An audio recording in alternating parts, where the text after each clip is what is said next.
नमो अर्हन्ताणं नमो सिद्धाणं नमो आयर्याणं नमो वज्रायाणं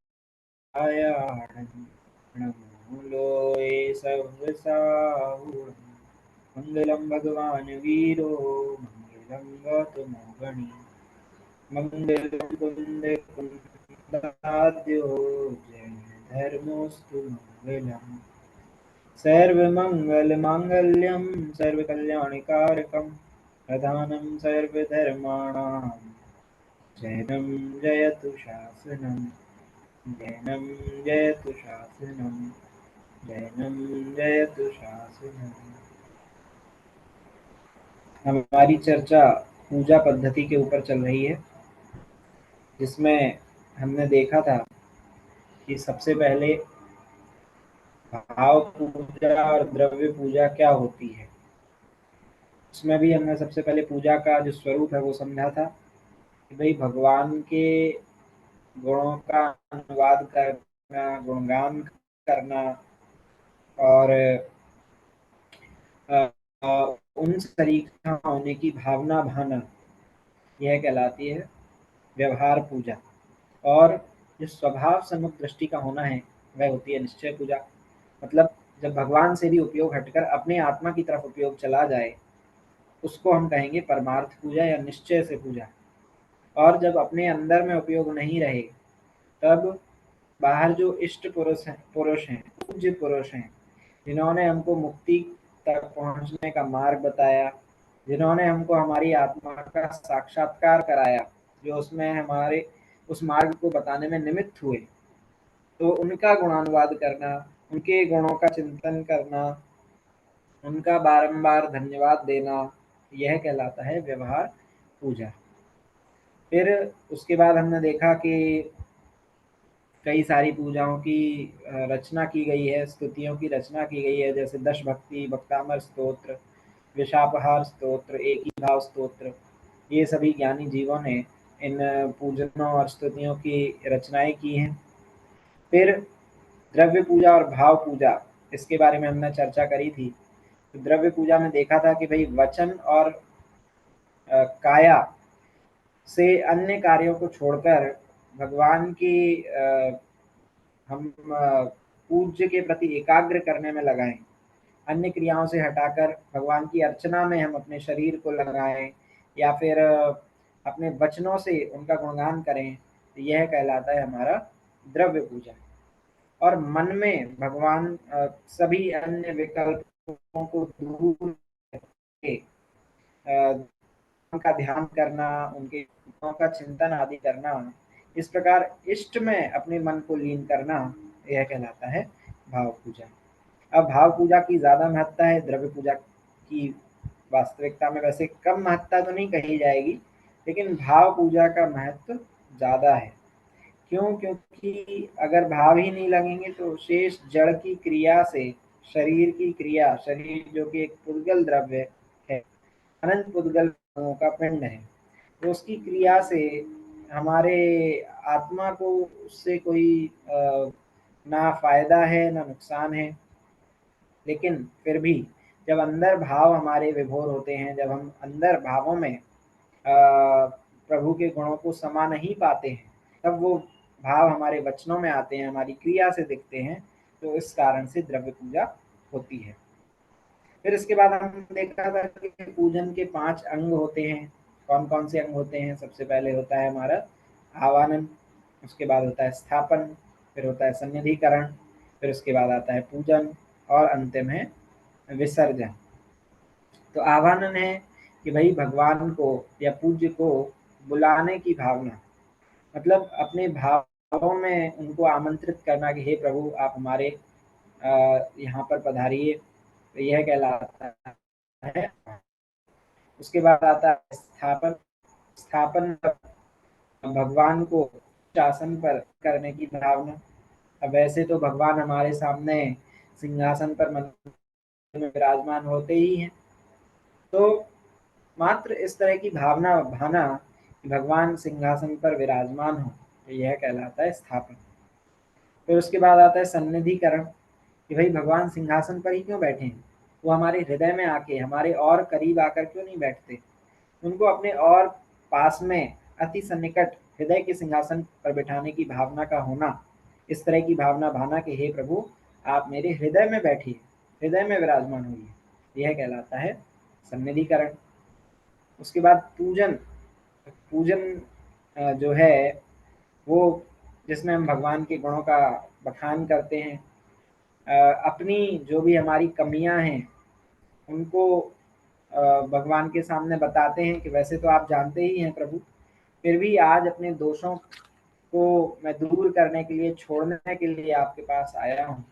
तो 3 प्रकार से इसमें हमने देखा था कि पूजन में किस प्रकार से अष्टकों की रचना की गई है। तो सबसे पहला तो ये है कि अष्ट जो द्रव्य होते हैं, अष्टमंगल द्रव्य, अष्ट द्रव्य, तो भगवान के गुणों से भगवान के गुणों का उन अष्ट द्रव्यों से कंपैरिजन करते हैं कि भाई हे प्रभु आप तो जल के समान शीतल हैं, मतलब जल भी क्या शीतल होगा, आप उससे भी अधिक शीतल हैं। और चंदन के समान आप शीतल हैं, ठंडक प्रदान करने वाले हैं। अक्षत के समान खंड कभी खंड नहीं होने वाले हैं, अक्षत सुख का भोग करते हैं। पुष्प के समान सुकोमल हैं। तो इस प्रकार से हम अष्ट द्रव्यों के जो गुण हैं उनको भगवान के गुणों से कंपेयर करते हैं। तो ये हमारे प्रथम प्रकार की पूजन है। इसके बाद दूसरा, कभी उन्हीं अष्ट द्रव्यों को हम कहते हैं कि भाई ये तो विषय भोग के समान है। मैंने अब तक ऐसा माना कि भाई मैंने मात्र शरीर को पवित्र मान के इस जल से धो करके अपने आप को पवित्र माना और मैं बस प्रसन्न हो गया कि मेरे सारे पाप धुल गए। कभी मैंने चंदन का सेवन करके ऐसा माना कि भाई मेरे क्रोध की अग्नि, मेरे अंदर जो अ, ताप, कषायों का ताप है जिसके कारण मैं दुखी हो रहा हूँ वो शांत हो जाएगा।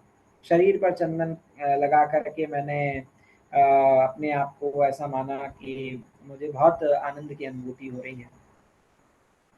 तो ये विषयों से इन अष्ट द्रव्यों को कंपेयर करके कहते हैं कि भाई हम भगवान, हे प्रभु हम आपके समक्ष इन विषयों का त्याग करते हैं। आज से हम इन विषयों का त्याग करते हैं, क्यों? क्योंकि ये विषय जो हैं मेरे को वर्तमान में भी दुख रूप हैं और आगामी कर्म बंध के कारण हैं तो आगामी दुख रूप भी हैं।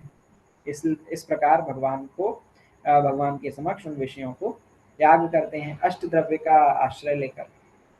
और कभी हम कहते हैं कि भाई हे प्रभु जो मैं सामग्री लाया हूँ ये तो बहुमूल्य सामग्री है, बहुत मूल्यवान सामग्री है, लेकिन इस बहुमूल्य सामग्री को आपके समक्ष चढ़ाकर मैं अमूल्य जो पद आपने प्राप्त किया है, ऐसा पद जिसका कोई मूल्य नहीं है ना? हीरे और मोती ये सभी बहुमूल्य हैं, लेकिन भगवान को इनको अर्पित करके हम अमूल्य पद की प्राप्ति की भावना भाते हैं। इस प्रकार से अ, अष्टकों में, विभिन्न प्रकार की पूजनों में इन अष्टकों का प्रयोग करके, अष्ट द्रव्यों का प्रयोग करके भगवान की पूजन की जाती है। तो ये जो क्रिया होती है यह पूजन कहलाती है। आप लोगों को मेरी आवाज आ रही है? अरे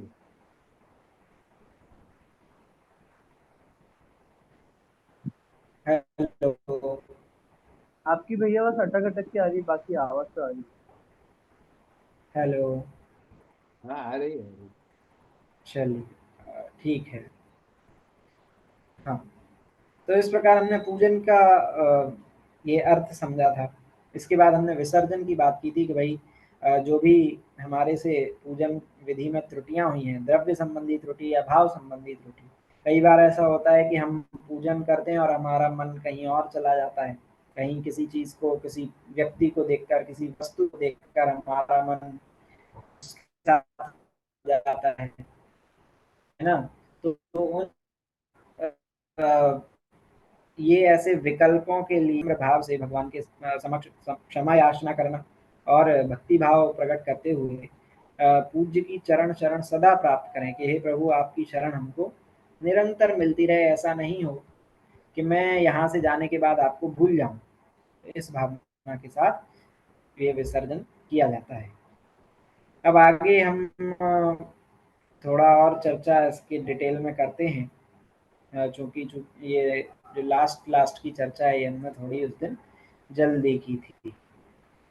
देखिए, यहाँ विसर्जन का अर्थ अभाव करने के अर्थ में न होकर विशेष सर्जन करने के रूप में है, अर्थात बिना भगवान के आलम्बन के भाव विशुद्धि का प्रयास करना है, आत्मानुभूति का लक्ष्य करना है। देखिए, जगत में तो क्या है कि लोगों ने मात्र अभिषेक कर लिया, भगवान का अभिषेक देख लिया, शांति धारा कर ली, उसके बाद पूजन भी धोती दुपट्टा इत्यादि पहनकर, शुद्ध वस्त्र पहनकर अष्टद्रव्य से पूजन कर ली, तो वो मात्र इतने में ही संतुष्ट हो जाते हैं और वो समझते हैं कि बस हमारा काम तो हो गया।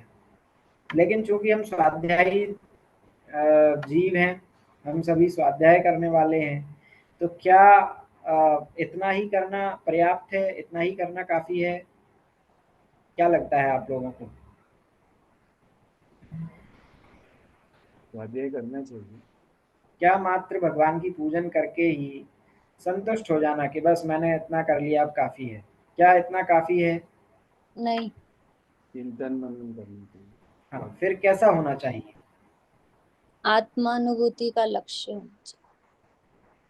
हाँ, देखिए, जिनागम में जितनी भी क्रियाएं, शरीर की क्रियाएं बताई गई हैं, सभी का एक ही मात्र लक्ष्य है कि भाई बाहर से उपयोग हटकर अपने अंदर में उपयोग समा जाए।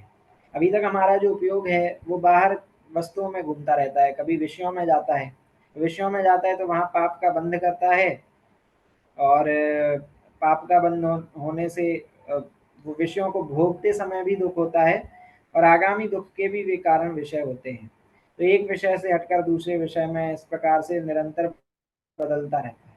फिर जीव सोचता है थोड़ा बहुत इसका शुभ भाव इसके अंदर से जागृत होते हैं, तो ये विचार करता है चलो मंदिर चलें, अपना दिन का प्रारंभ तो कम से कम मंदिर से करें, दिन का जो अंत है वो भी मंदिर से करें।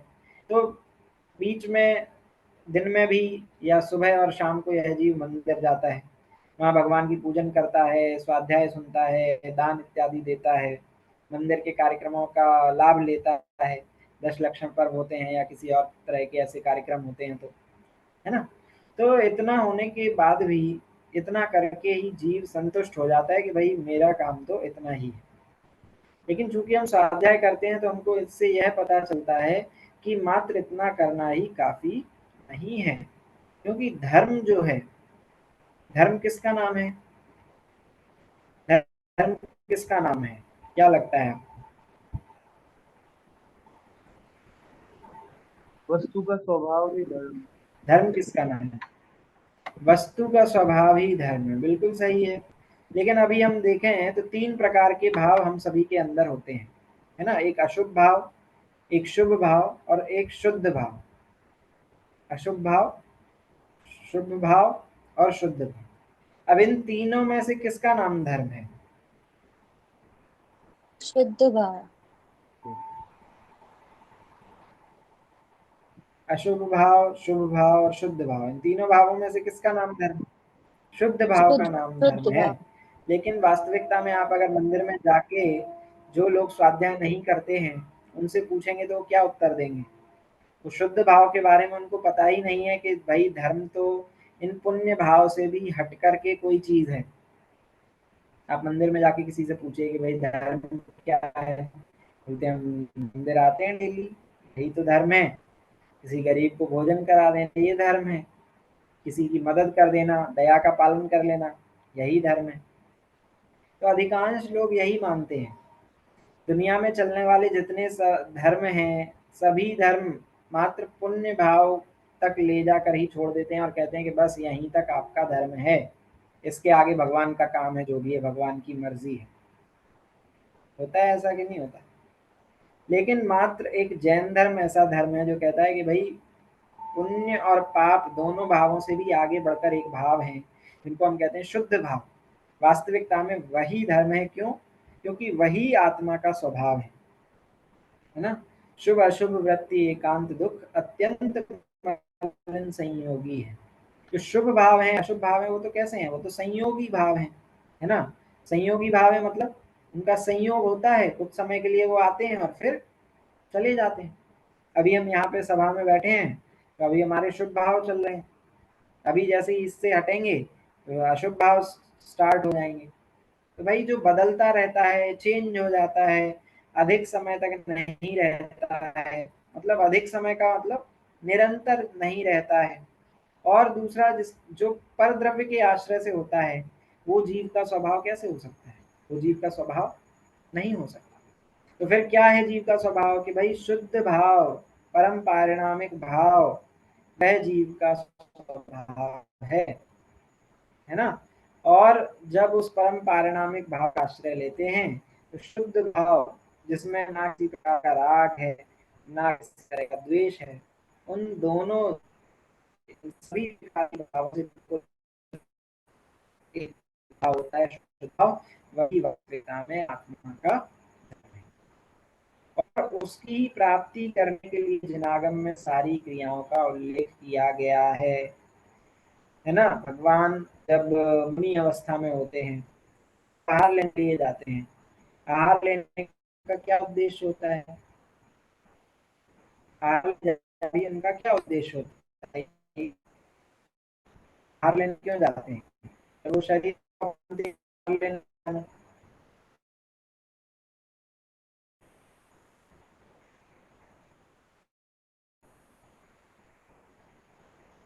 मेरा प्रश्न आप तक पहुंच रहा है? मेरी आवाज आप लोगों को आ रही है? आवाज ब्रेक हो रही है भैया जी। ब्रेक होगी। इस समय का नेटवर्क है। और आज मैंने अपने इस लैपटॉप से ज्वाइन किया है, तो थोड़ा हो सकता है।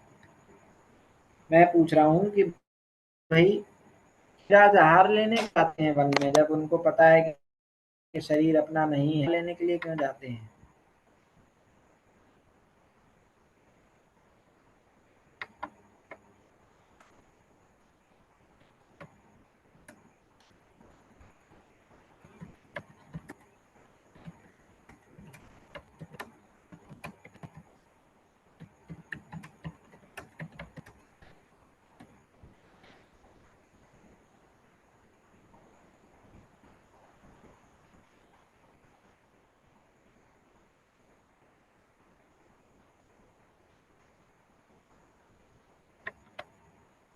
हाँ जी बताइए, मुनिराज आहार लेने के लिए वन में क्यों जाते हैं?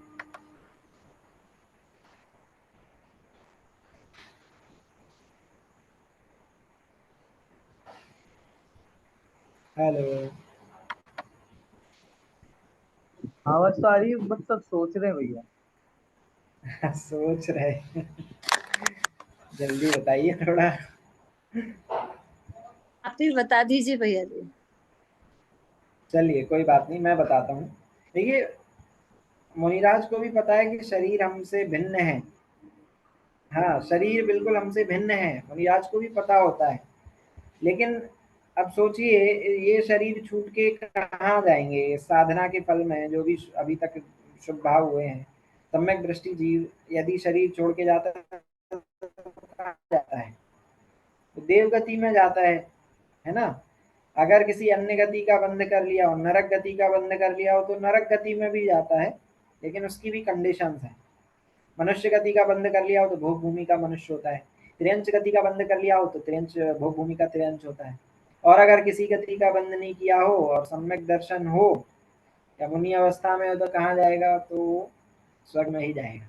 अब ये बताइए, अगर ये शरीर यहीं छूट, तो फिर स्वर्ग में जाके कौन सा गुण स्थान अधिक से अधिक हो सकता है? स्वर्ग में जाके कौन सा गुण स्थान अधिक से अधिक होता है? चौथा गुण स्थान। स्वर्ग में मात्र चौथा गुण स्थान हो सकता है ना। इस हाँ, और इस मनुष्य गति में अब अगर मुनि अवस्था में है वो जीव, तो कौन सा गुण स्थान हो सकता है? छठवां सातवां गुण स्थान तो हो ही सकता है इस पंचम काल में भी। और इससे आगे के भी गुण स्थान मतलब चौथे काल में हो सकते हैं। तो भाई इससे बढ़िया अवसर साधना का और कहाँ मिलेगा? और जितनी शुद्धता, जितना छठवें सातवें गुण स्थान में होता है, उससे अनंत गुना कम आनंद जो है वो चौथे गुण स्थान में होता है। जितना संयम, मतलब संयम आप जो है वो मनुष्य गति में ही पाल सकते हैं, वो आप अगर यहाँ पे आपकी मृत्यु हुई तो क्या आप देवगति में जाके संयम पालन कर सकते हैं? नहीं कर सकते। तो भाई ये शरीर चूंकि धर्म साधन में मात्र सहयोगी है, पड़ोसी है ना, इसके कारण धर्म नहीं है। लेकिन जो हम अभी धर्म पालन कर रहे हैं उसमें ये सहयोगी होता है। तो हमारा आत्मा का साक्षात्कार है, आत्मानुभव है, वो चाहे इस भावना के साथ मुनिराज जंगल में आहार लेने के लिए जाते हैं। दूसरा इसलिए भी जाते हैं कि वो अपनी परीक्षा लेने के लिए जाते हैं कि मेरा आहार के प्रति जो राग है वो टूटा कि नहीं टूटा, अभी भी कहीं मेरे को आहार में आसक्ति तो नहीं है। तो इसलिए वो आहार लेने जाते। शास्त्र रचना क्यों करते हैं कि भाई आत्मा में उपयोग नहीं लगता तो आत्मा की बात करें। अब जैसे अभी नई हवेली दुल्हन है और शादी होके अभी अभी ससुराल आई है ना, तो किसकी बात करेगी वो, किसकी बात करती रहेगी? निरंतर वो अपनी माँ की बात ही करेगी। और हमारे यहाँ तो ऐसा होता था, हमारे वहाँ तो ऐसा होता था, बार बार उस बात को याद करेगी। क्यों? क्योंकि अभी मायके से दूर आ गई। फिर जैसे ही उसको ससुराल में रहने की आदत हो जाती है तो कभी भी मायके जाएगी तो क्या करेगी? वहां अपने ससुराल की बात करती रहेगी। क्यों करेगी? क्यों? क्योंकि अभी ससुराल में अपनापन आ गया है। बाहर भी आएगी तो किसकी याद आती है? अपने बाल की आती है। तो ठीक उसी तरह से मुनिराज जब अपने आत्मा में नहीं रह पाते हैं तो बाहर आते हैं तो भी किसकी बात करते हैं? विषयों की बात।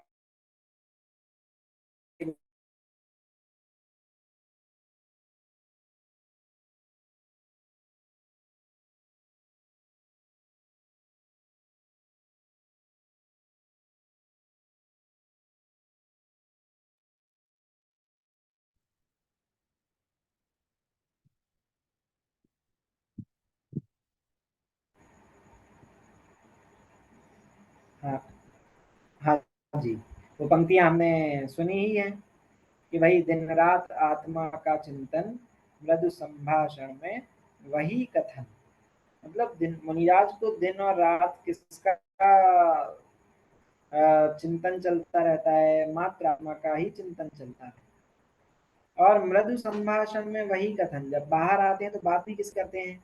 मात्र उस आत्मा की ही बात करते हैं, उसी के बारे में बताते हैं कैसा है भव्य जीव जो उनके सामने आया। उसको ये नहीं बताएंगे कि बेटा ऐसे जाके धन सामग्री कमाई जा सकती है, ऐसे जाके अपने परिवार में रहना चाहिए, प्रेम पूर्वक रहना चाहिए। ये बातें तो बाहर भी पता चल जाएंगी, ये तो नीति की बातें हैं।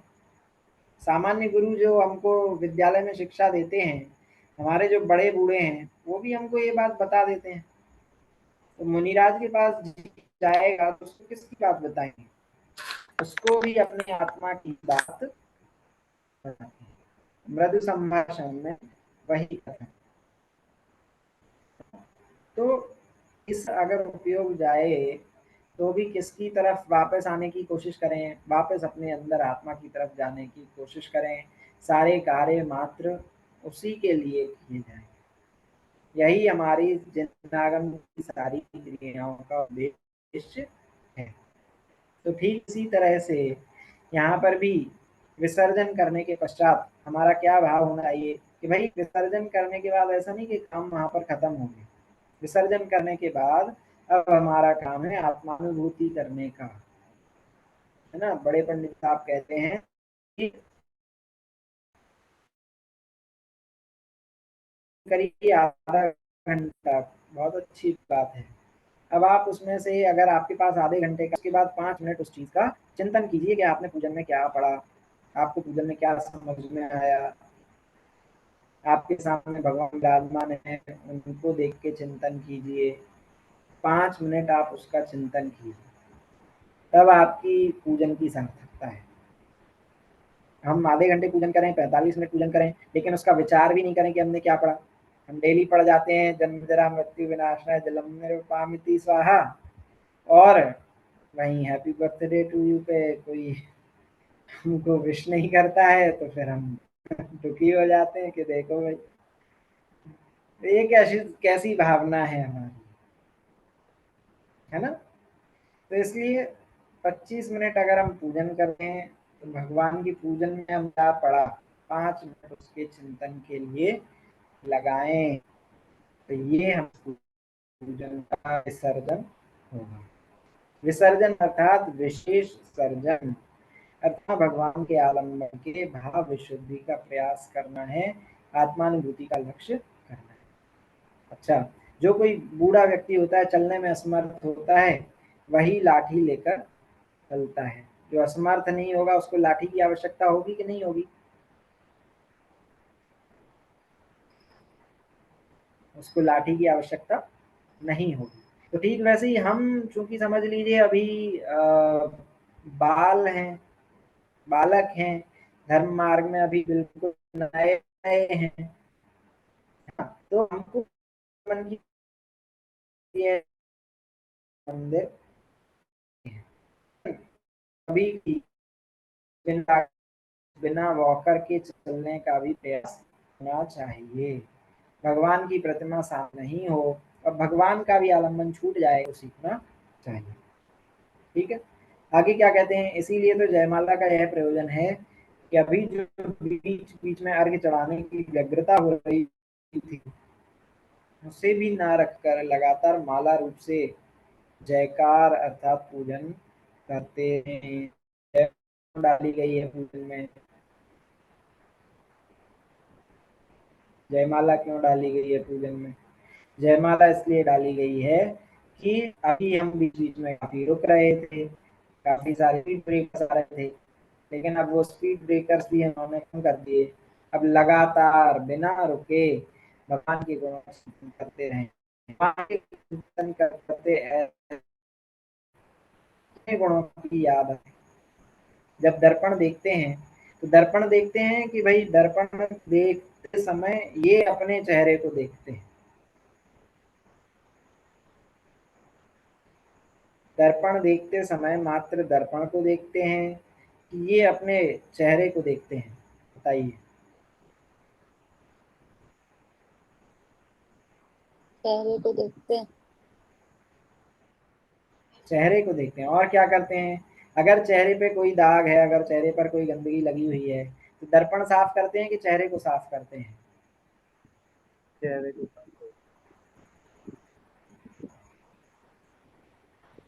किसको साफ करते हैं? कि चेहरे चेहरे पर अगर कोई गंदगी है चेहरे को और साफ या बाल हमारे समझ लीजिए बिगड़े हुए हैं और दर्पण के सामने खड़े हैं, तो दर्पण को मात्र देख के वहीं छोड़ देते हैं या बाल संवारते हैं, चेहरा साफ करते हैं, क्या करते हैं? चेहरा साफ कर चेहरा साफ करते हैं, चेहरा संवारते हैं। ठीक है, तो ठीक उसी तरह भगवान भी हैं। वो किस तरह हैं? वो हमारे लिए दर्पण के समान हैं। पूजन की पंक्तियां हैं, जो दर्पण हे जिनवर मोही तन स्वांग सजाते हैं, त्यों तुम पूजन कर हे विभुवर हम अपना भाव बढ़ाते हैं। कि जिस प्रकार मोही जीव दर्पण के सामने खड़े होकर ये तन स्वांग सजाते हैं, तन के रूप को संवारते हैं, है ना, उसी तरह से हे प्रभुवर आप हमारे लिए दर्पण के समान हैं। आप हमारे लिए दर्पण के समान हैं। इसका मतलब क्या हुआ कि जब मैं आपके समक्ष आता हूँ तो मैं आपको अपना प्रतिबिंब आप में देखता हूँ, है ना। मतलब भगवान जैसे निर्दोष हैं, भगवान के अंदर किसी भी प्रकार का दोष नहीं है, वैसा निर्दोष मैं अपने आप को देखता हूँ। भगवान के अंदर जैसे किसी भी प्रकार का विकार नहीं है, किसी भी प्रकार का राग और द्वेष नहीं है, वहां भगवान को देखकर किसकी याद आनी चाहिए?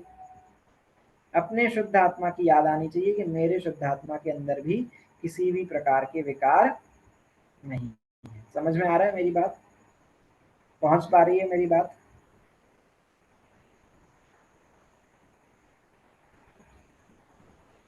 हाँ, तो यह भगवान की पूजन का हमारा जो उद्देश्य है वह होना चाहिए। ठीक है, अब देखिए आगे क्या कहते हैं। ध्यान रहे कि अभिषेक या प्रक्षालन पूजन का अंग नहीं है। प्रत्येक पूजक को प्रक्षाल करना अनिवार्य नहीं है तथा ठीक भी नहीं है, क्योंकि अभिषेक प्रक्षालन के नाम पर प्रतिमा के अंगों नियमित रूप से रगड़ने से प्रतिमा जीर्ण होने लगती है, इसलिए केवल शुद्धता की दृष्टि से दिन में एक बार ही प्रतिमा का प्रक्षालन होना चाहिए। अब जो लोग हैं ना कि बहुत प्रतिमा को रगड़ रगड़ के डेली साफ करने का जिनका होता है ना, भगवान को विराजमान करके धारा पे धारा खूब धाराएं डल रही हैं, जैसे ही कोई और आया फिर गेट से, फिर उन्होंने कहा भगवान का अभिषेक कर दीजिए, फिर अभिषेक कर दिया, फिर भगवान विराजमान है, फिर थोड़ी देर बाद आए और फिर वहां धारा कर दीजिए, फिर धारा कर दीजिए। तो कहते हैं कि अभिषेक या प्रक्षाल ये भगवान की पूजन का अंग नहीं है ना।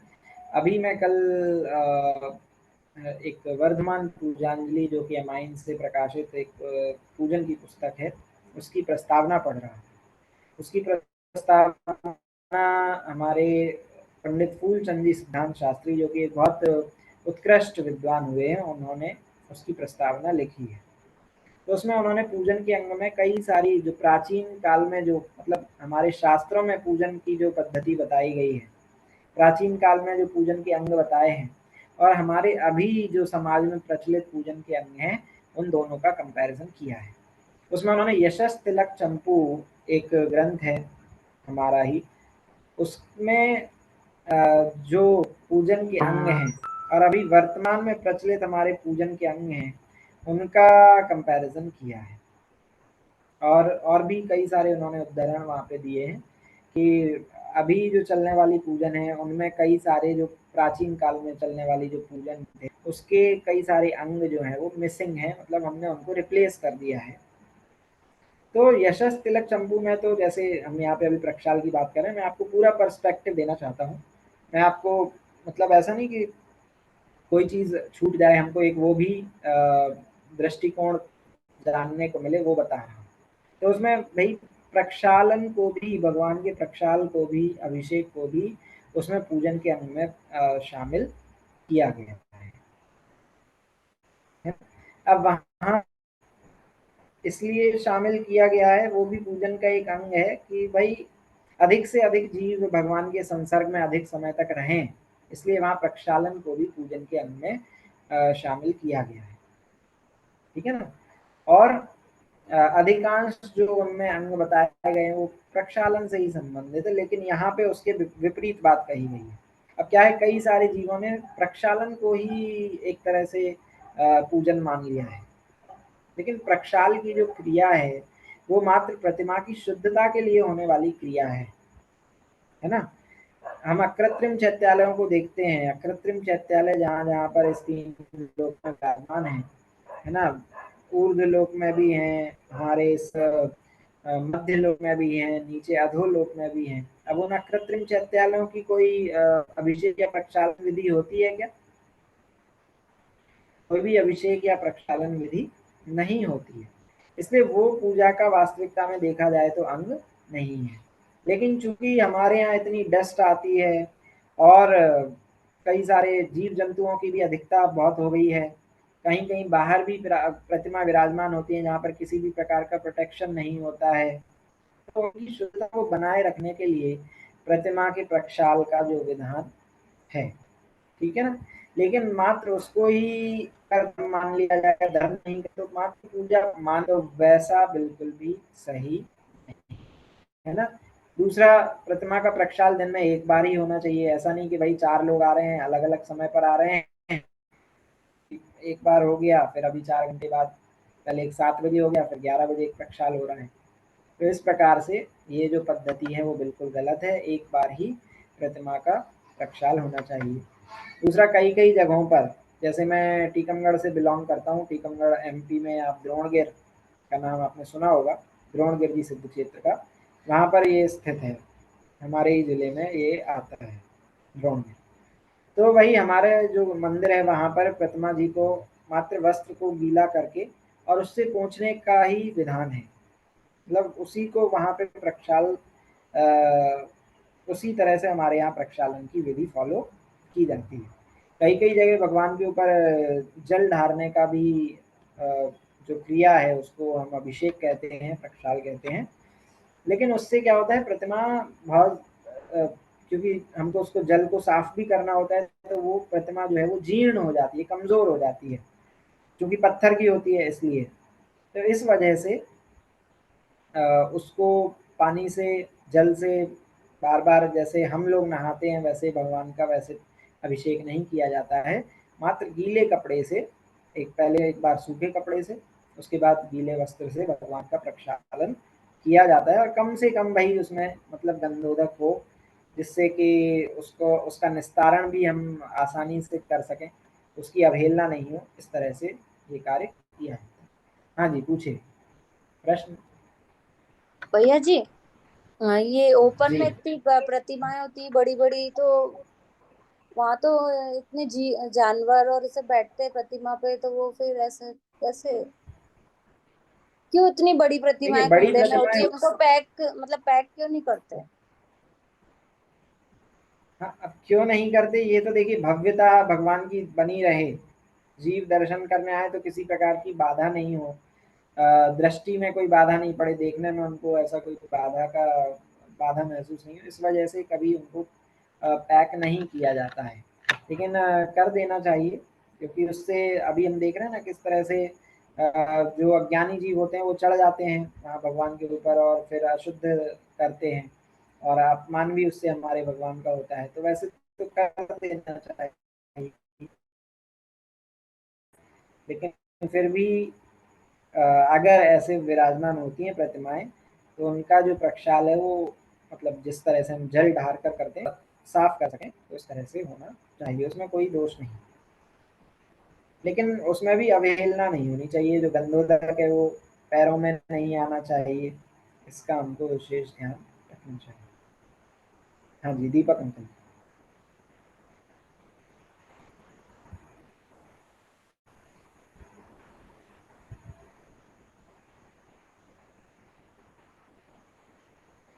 हेलो, दीपक अंकल जी पूछिए। ठीक है, हेलो। हाँ, आ रही है हाँ जी, आ आवाज। रही है आपकी आवाज़। हाँ, तो जी, जी। हमारे वहाँ जो मेन मूर्ति है उसको जैसे आपने बोला ना, कपड़ा पोंछ के वैसे करते हैं।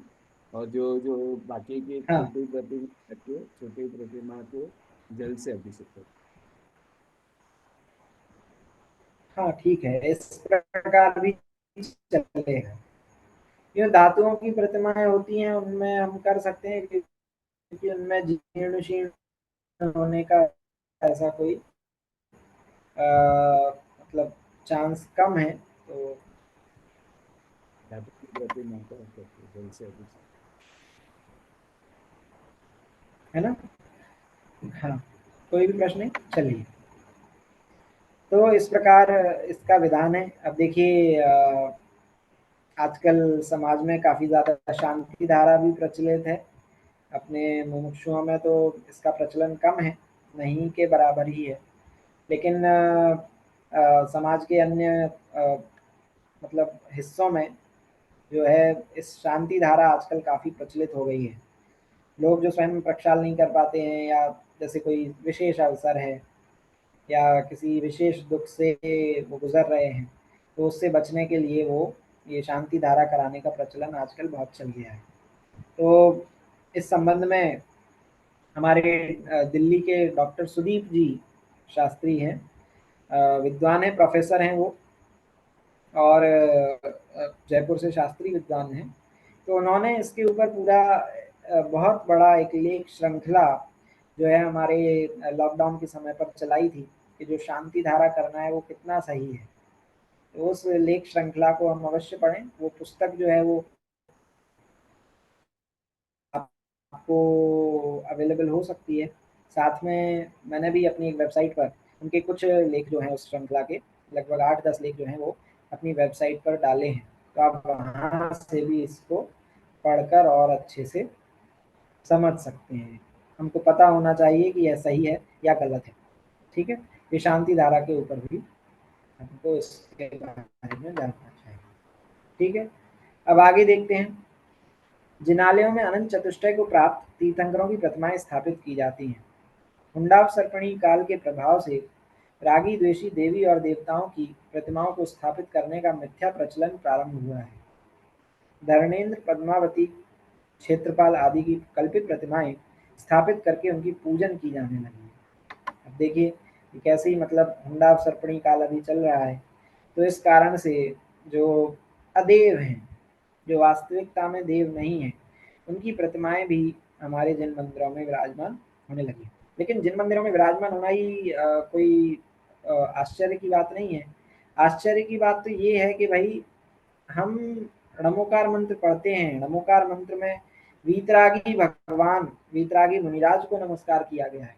इतना जानने के बाद भी हम उनसे ज़्यादा समय इन रागी देवताओं रागी देवी देवताओं की पूजा अर्चना भक्ति या फिर उनकी संभाल में जो भोले जी हैं वो लगाते हैं। तो ये मतलब एक तरह से वो वास्तविकता में कुदेव नहीं है, भगवान के सेवक ही हैं वो, जो पद्मावती धर्मेंद्र और क्षेत्रपाल हैं, भगवान के सेवक ही हैं। लेकिन उनमें चूंकि हमने वीतरागी देव की स्थापना कर ली, उनको वीतरागी देव मान लिया, मुक्ति मार्ग में सहायक मान लिया, तो इस वजह से वो हमारे लिए क्या बन जाते हैं, वो कुदेव बन जाते हैं वो वास्तविकता में अदेव। लेकिन उनको इस तरह से वीतरागी मानना, संसार दुखों से छुड़ाने वाला मानना, यह उनको किस श्रेणी में डाल देता है, यह उनको हमारी श्रद्धा की अपेक्षा से कुदेव की श्रेणी में डाल देता है।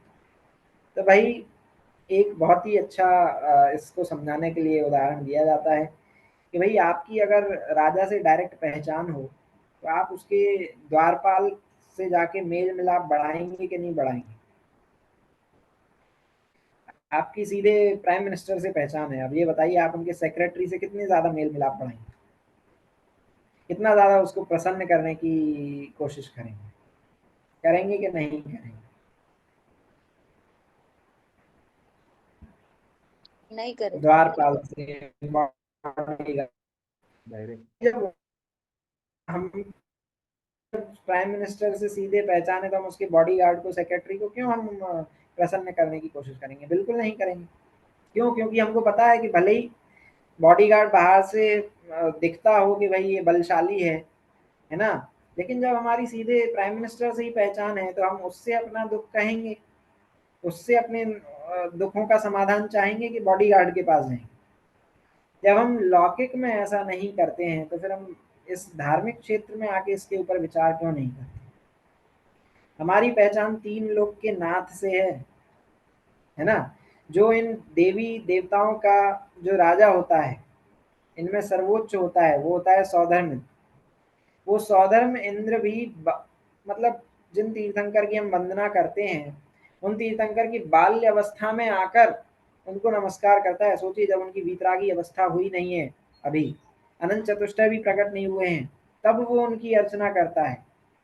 उसके बाद जब समोशरण की रचना होती है, वो भी सौधर्म इंद्र ही करता है, कुबेर करता है सौधर्म इंद्र की आज्ञा से।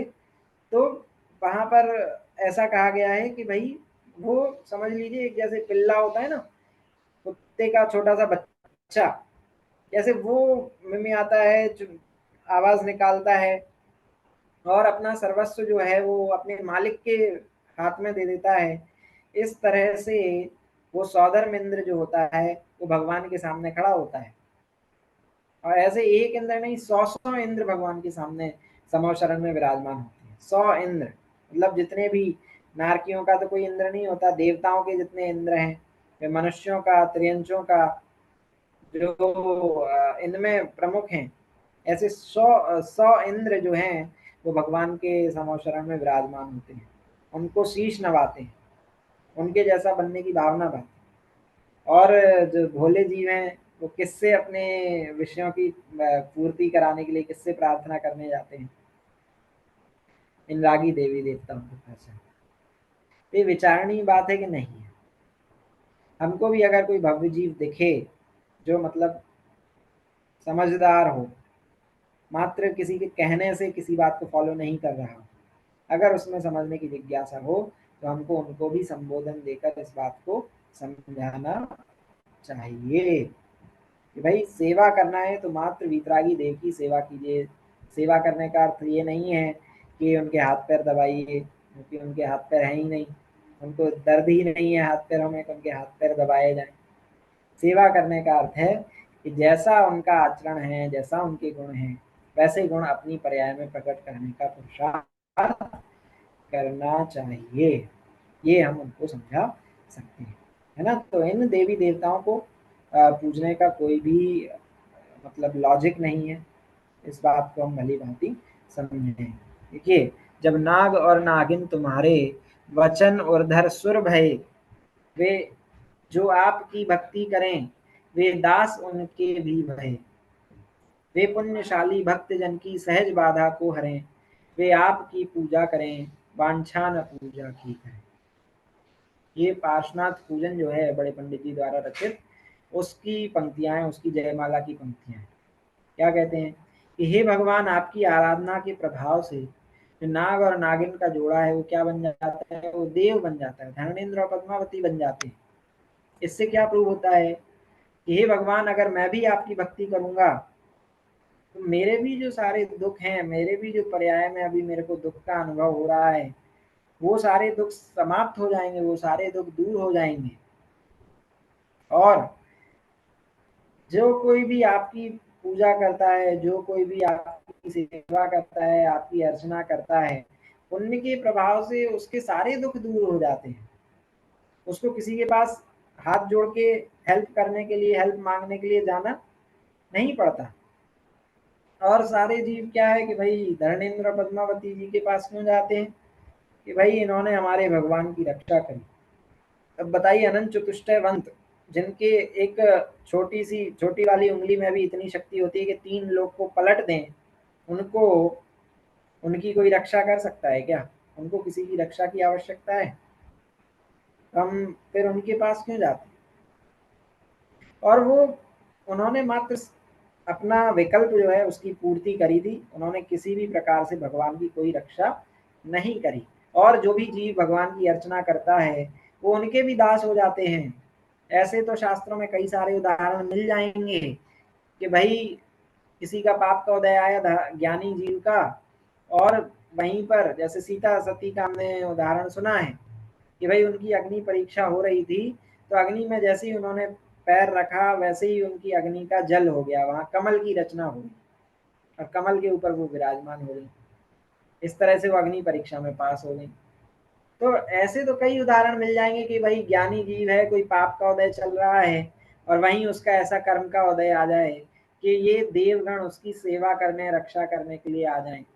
ऐसे कई सारे उदाहरण हमने सुने हैं, लेकिन कहीं पर भी हमने ऐसा उदाहरण नहीं सुना कि भाई किसी ज्ञानी जीव ने, किसी धर्मात्मा जीव ने इन पुण्य पुरुषों का, इन देवताओं का, देवियों का ध्यान करके इनको बुलाया हो कि भाई आइए, आप हमारी रक्षा कीजिए, आप हमारे को इस दुख से बचाइए।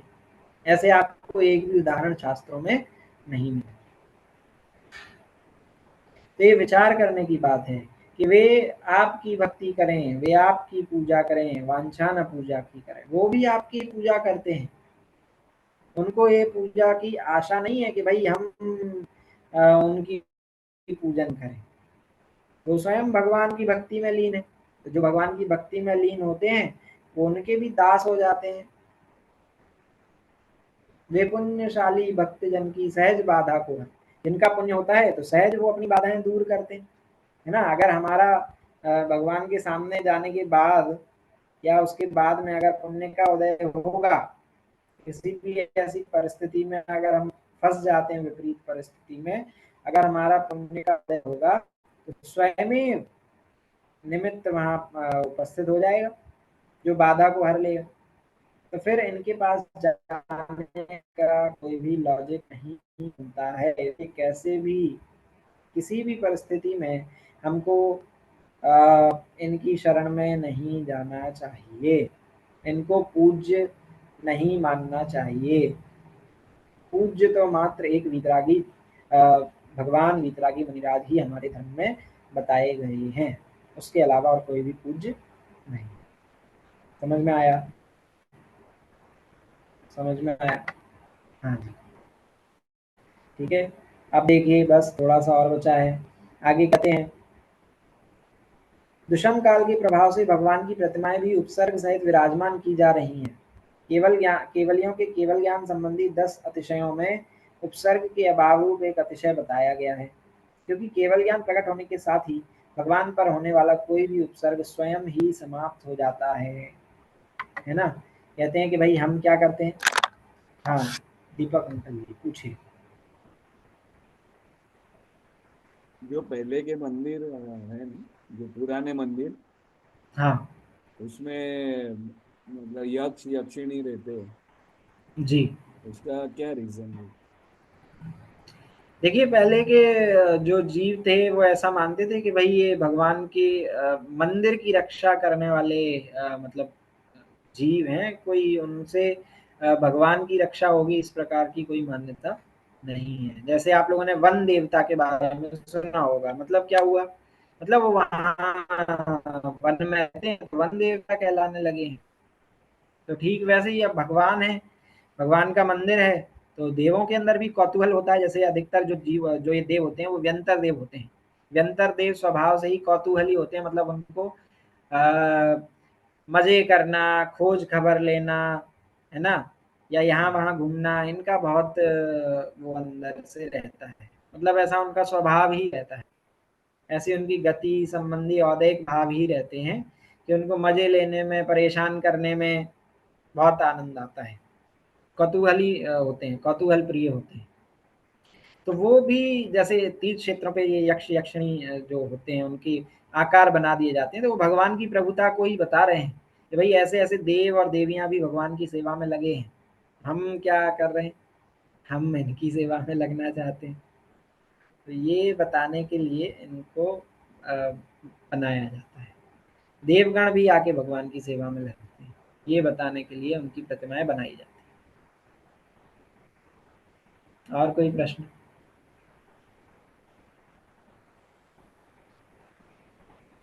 हाँ जी, तो देखिए केवल ज्ञान की 10 अतिशय होते हैं। उनमें से एक अतिशय यह होता है कि भगवान के ऊपर कोई भी उपसर्ग नहीं होता है। लेकिन जो कि पुराने काल से हमारे यहाँ पार्श्वनाथ भगवान की फण सहित प्रतिमा विराजमान की जाती है। वो फण सहित प्रतिमा आगम के अनुकूल नहीं है, लेकिन फिर भी पूज्य है। ऐसा नहीं कि अपूज्य है, वो पूज्य है ना। लेकिन अगर कोई नई प्रतिमा विराजमान अगर कहीं पर हो रही है तो फण वाली प्रतिमा विराजमान करने से बचना चाहिए। क्यों बचना चाहिए? क्योंकि फण वाली प्रतिमा विराजमान करने से हमारा अभिप्राय यह होता है कि हमने भगवान की उपसर्ग वाली अवस्था की प्रतिमा वहां पर विराजमान करी है। और जब भगवान अरिहंत बन जाते हैं, मुनिराज अरिहंत बन जाते हैं, तब उनके किसी भी प्रकार का उपसर्ग नहीं होता है। उपसर्ग तो दूर हो गया, सर्व प्रकार के उपसर्ग दूर हो जाते हैं। तो वो अरिहंत अवस्था की प्रतिमा में विराजमान करें तो वहां पर कोई भी पण नहीं होता है। तो इसलिए ऐसी प्रतिमाएं आज के समय में विराजमान करना चाहिए। अब आप कहें पुरानी प्रतिमाएं तो उनका क्या करें, उसमें कोई मतलब ऐसा नहीं है कि उनको पूज्य नहीं माना जा सकता है, वो पूज्य ही है, ठीक है। लेकिन उसमें भी यही मानना चाहिए कि जो सर्प है ये उनसे भगवान की कोई वो नहीं है, महत्ता नहीं है कि भाई बढ़ गई हो, शोभा बढ़ गई हो। उस सर्प से भगवान की कोई शोभा नहीं है। सहस्त्र फणी हो या जितने भी हजार फण वाली हो, कितने कितने फण वाली बनाते हैं, उससे भगवान की कोई ऐसा नहीं कि शोभा बढ़ जाती हो या महत्ता बढ़ जाती है ना। तो वीतराग मुद्रा नहीं है वो, इसलिए प्रण रहित उनको प्रतिमाएं विराजमान करना चाहिए। जी पूछिए। ये अपने जो बाहुबली मुनीन्द्र भगवान के हैं, बाहुबली जो पूछ जो करते हैं वो, हाँ पूछ रहे हैं आप। हाँ बाहुबली की जो मूर्ति रहती है, हाँ हाँ। तो आगे उनको वही कह रहे हैं कि भाई बाहुबली बेल भगवान की भी जो है वो बेल सहित प्रतिमा बनाते हैं। तो बेल सहित प्रतिमा भी क्या बताती है कि वो उपसर्ग उनके ऊपर, मतलब नॉट एग्जैक्टली उपसर्ग है वो, लेकिन वो उनकी मुनि अवस्था की प्रतिमा है। मतलब प्रतिमा बना के हमने विराजमान की है। जब उनका भी उनको भी केवल ज्ञान की प्राप्ति हुई थी तो उनकी भी जो बेलें इत्यादि हैं वो अपने आप मतलब दूर हो गई थी। तो इसलिए अब आप कहेंगे वो भी पूज्य है, कि वो भी पूज्य है क्यों? क्योंकि वो मुझा भी बलवान मान के उनको पूजा।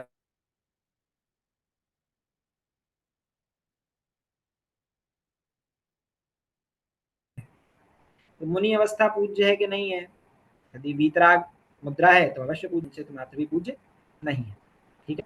तो इसलिए बाहुबली भगवान की भी प्रतिमा विराजमान हो। आप तीर्थधाम मंगलायतन जाएंगे तो वहाँ आपको 3 बाहुबली मंदिर जो है वहाँ 3 प्रतिमाएं आपको दिखाई देंगी। बीच में है बाहुबली भगवान, लेफ्ट साइड पे है बाहुबली मुनिराज और राइट साइड पर है भरत मुनिराज। अब आप कहें भाई दोनों में क्या डिफरेंस है? लेफ्ट साइड जो बाहुबली मुनिराज हैं उनके शरीर पर बेल है और जो बीच में भरत सॉरी बाहुबली भगवान है उनके शरीर पर किसी भी प्रकार की बेलें नहीं है ना। तो इस तरह से अपने नेत्र आकर्षण के लिए कि भाई हमको देखने में अच्छी लगती है, तो इस तरह से इस भावना के साथ कभी भी अब अगर कहीं नई स्थापना हो रही है तो भगवान की ऐसी स्थापना नहीं होना चाहिए, है ना। अरहंत अवस्था में किसी भी प्रकार का उपसर्ग नहीं होता है और अगर ऐसी प्रतिमाएं विराजमान करते हैं तो वो केवली का अवर्णवाद होता है, केवली का अपमान माना जाता है। ठीक है, कोई प्रश्न?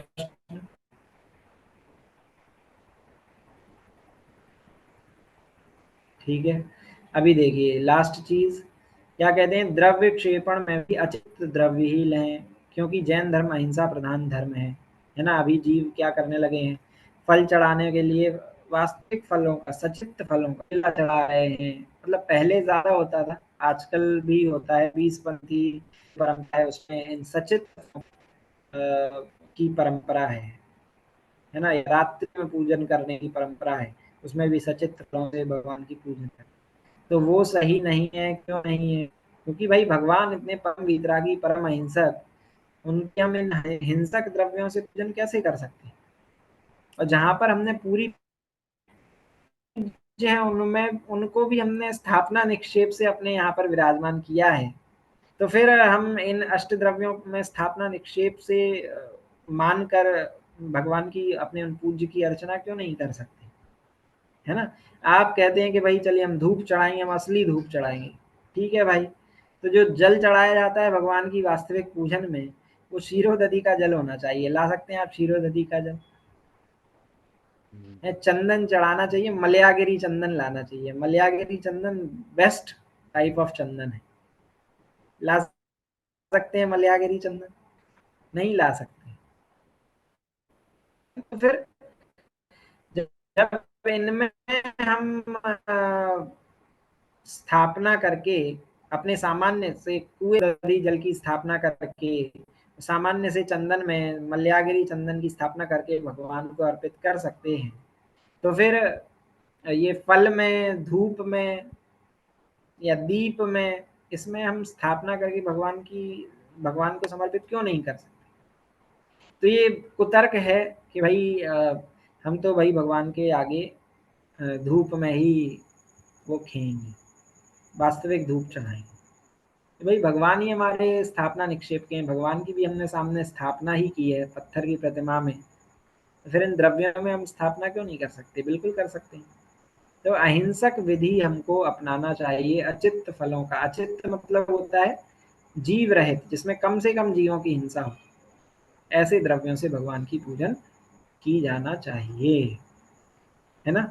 भैया जी लौंग भी सचित है क्या? वो ऊपर का वो गोल गोल नहीं रहता नहीं है। नहीं, नहीं लौंग अब वैसे कई लोग हटा देते हैं, लेकिन वैसे लौंग जो है वो अचित्त में ही आती है, वो सचित्त नहीं होती।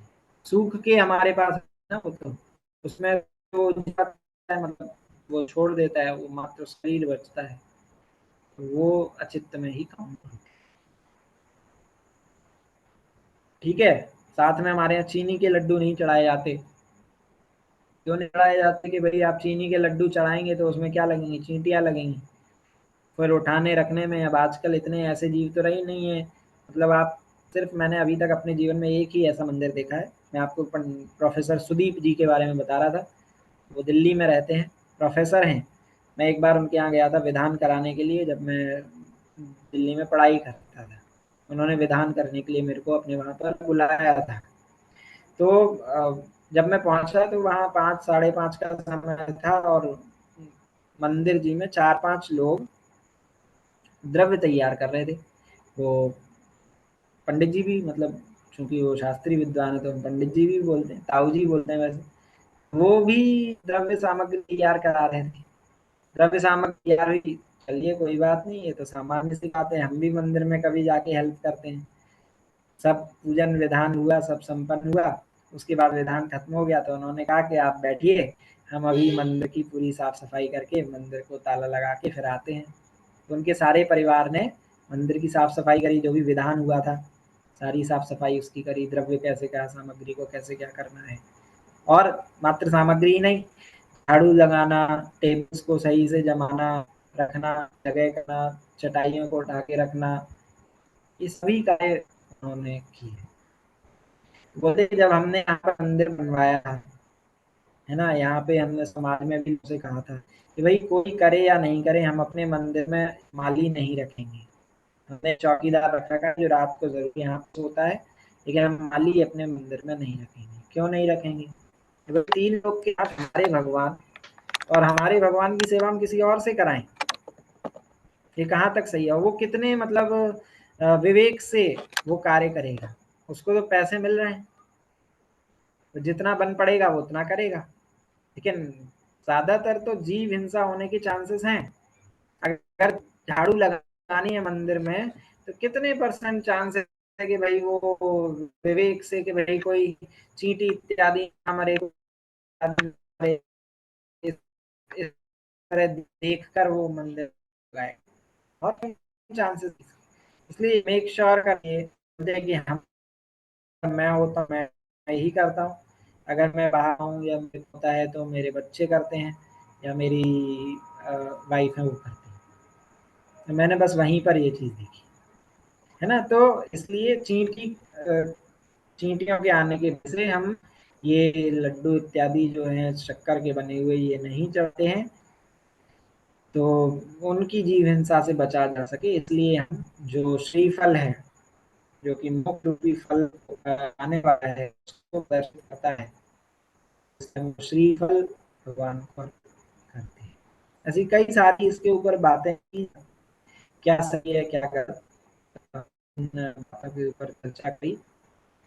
कहते हैं कि भाई बंधु, भगवान तुम्हारा उपदेश तुम्हारा करके भी और तुम्हें बाद में लिखकर भी अवश्य मैंने पूरा तुम्हें अपने हृदय में स्थापित नहीं किया, इसलिए मैं पात्र था, क्योंकि भाव शून्य क्रिया कभी भी फलदायी नहीं होती है। तो हम सही क्रिया करें, मंदिर में एक थाली की दूसरी थाली में अपने में जान भगवान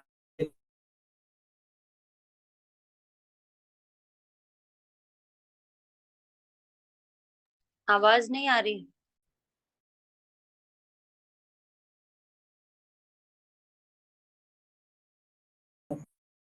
हैं।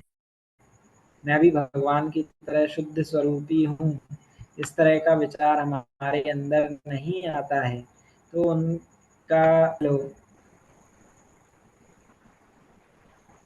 हेलो, हाँ, तो वही सामने था में, लेकिन अनुभूति का में भाव जागृत नहीं, भगवान के गुणों का भाव नहीं, तो फिर उनकी कोई भी महत्ता नहीं रह जाती है। भगवान की करते भी, भगवान की पूजन करने के बाद भी उनके गुणों को अपने अंदर प्रकट करने की भावना भावना, यही वास्तविकता में पूजा है, और यही पूजन की पूर्णता है। पूजा में भी नाम है कि हे भगवान आप पूज्य हैं, मैं आपका भक्त, और भगवान का भेद नहीं है, आत्मा ही साथ है।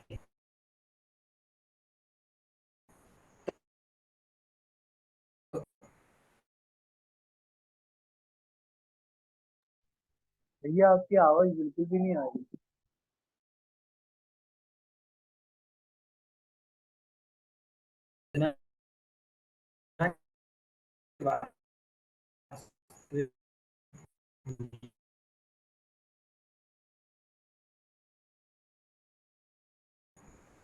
हुई है,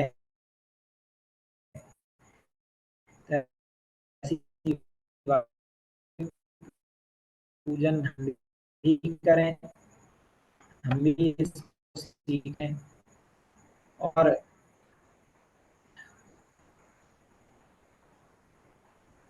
अपने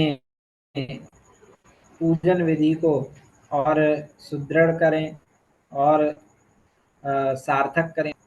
इसी मनोकामना के साथ आज की जिनवाणी तुति अवाणी के ज्ञान के सूझे लो